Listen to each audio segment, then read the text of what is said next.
After I asked William Ruto to explain about the alleged meeting he did in Mandera with al-Shabaab, some leaders in that area, the governor, the senator, and some MPs, were accusing me of having called the people of Mandera terrorists. Let me say very clearly, the people of Mandera are very innocent, and they have nothing to do with these accusations. The accusations are against the William Ruto, not the people of Mandera. The fact that the meeting is alleged to have taken place in Mandera does not make the people of Mandera party to any such meeting. Rigathi Gachagua is always ahead of time. He warned about it. He spoke openly about the Jubaland army occupying Mandera County. And today, the governor of Mandera has confirmed the unthinkable. Yes, Jubaland troops are in Mandera. We want to call upon His Excellency, the President of the Republic of Kenya, who is also the Commander-in-Chief of all the armed forces. Mandera cannot be turned into a battleground for Somalia. We have no interest in Somalia. The only interest we have in Somalia is peace. If they cannot peace and fight, then we have no business to involve in the internal affairs. So the big question is, what is the plan? Is President Ruto quietly preparing something? Or is this just another political storm in the making? The governor of Mandera has blasted Kenya Defense Forces, the KDF itself. He accuses them of supporting illegal Jubaland militia who have taken over a public institution, BP1 Primary School, a school meant for innocent children, now transformed into a militia training camp. They have opened a camp in BP1. BP1 Primary School is now closed. And there are people who want to do exam in the next 1 month. How do you close a public school and turn it into a military training camp? It is impossible. So tunawaeleza immediate relocation of Jubaland force out of Mandera. Immediate.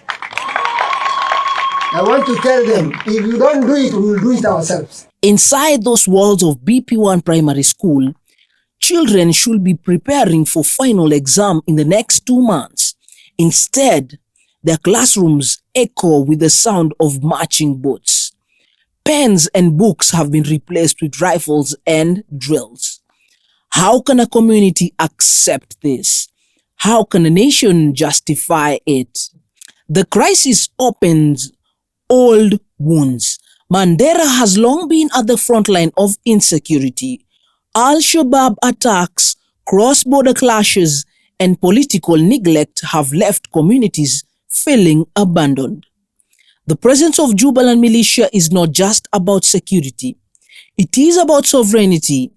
If foreign forces can operate freely inside Kenya, what does that say about the strength of our borders? What does that say about the protection of our citizens?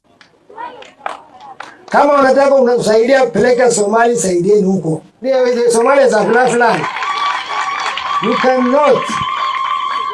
Huwezi funga mashamba ya wananchi, huwezi funga shule, huwezi funga water supply, huwezi uwa watu wetu ovyo in the name of supporting a faction in Somalia. What interest do you have in Somalia? We don't have any interest. So tunawaeleza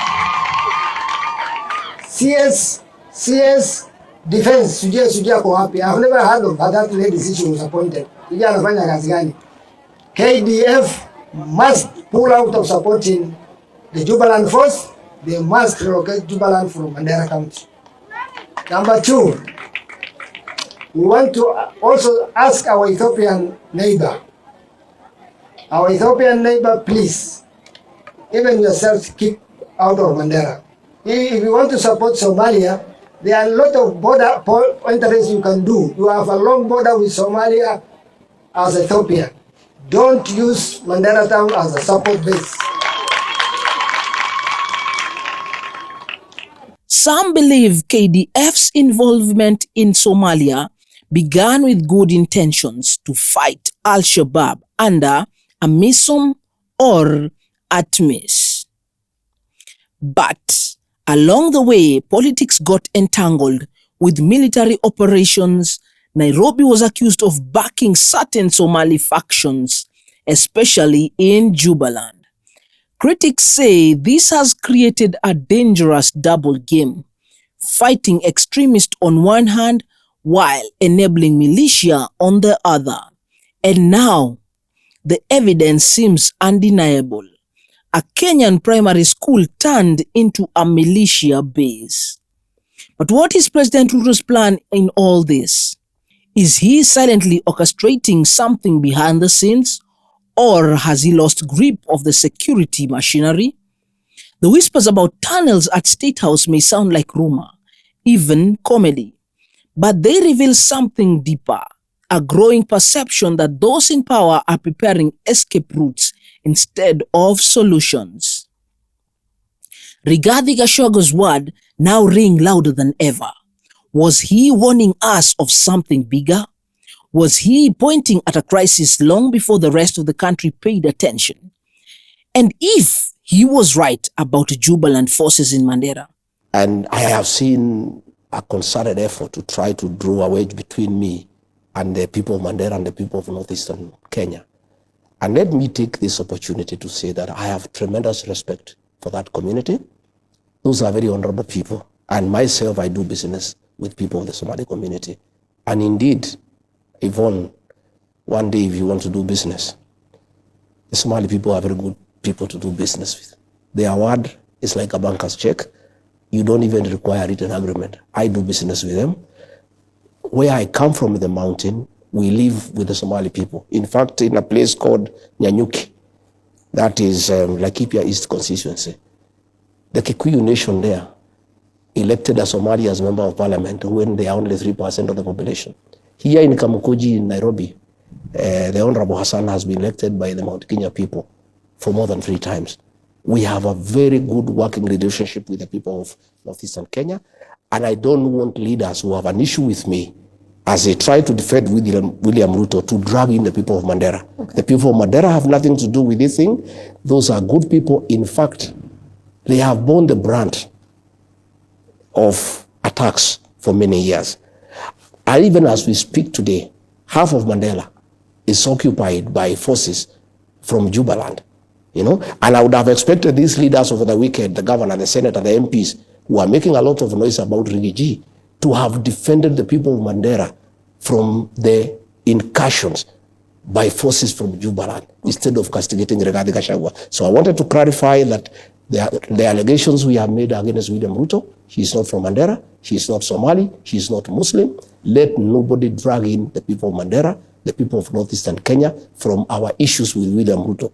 They should leave us alone with William Ruto to have our own war. Yeah. All right. Waswahili wanajuana na vilemba. The people of Mandera are not asking for much.